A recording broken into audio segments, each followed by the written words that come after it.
The topic of my presentation is Yoido. It is part of my second book project, so it's not yet a conceptually well-developed project, but at least I hope I can tell an interesting story.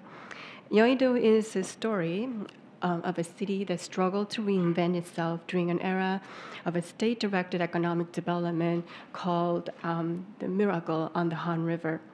I hope to offer a perspective on what Seoul meant in envisioning the South Korean nation in the late 1960s and early 1970s, and think about the role of architects as they were precariously situated between the state and society.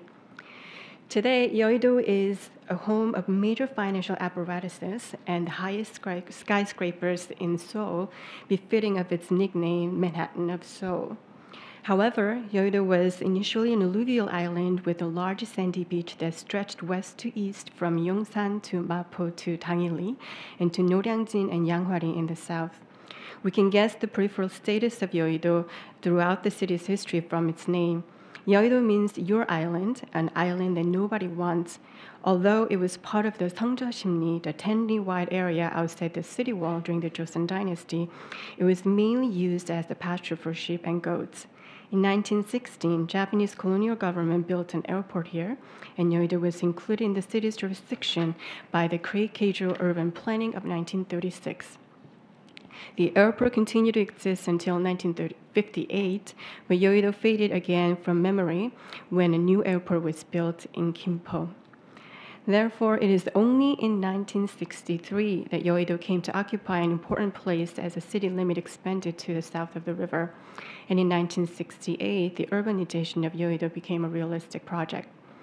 I am particularly interested in a proposal, the development of Yoido and the shores of the Han River, put forward by the Korean Engineering Consultant Cooperation, KECC, in 1969. This is a plan that brought Yoido to the forefront of policy debates and urban planning and made the Han River what it is today. Through a closer look, I hope to show competing processes surrounding its participants, the architects, the city, and Park Chung Hee, and address how the idea of new urbanity was proposed by Kim Sugun in the first two stages, what changes were made in the actual implementation of 1971, and what it says about the ways in which urbanization collided and collaborated with the interests of the city and the anti-communist agenda of the Park regime.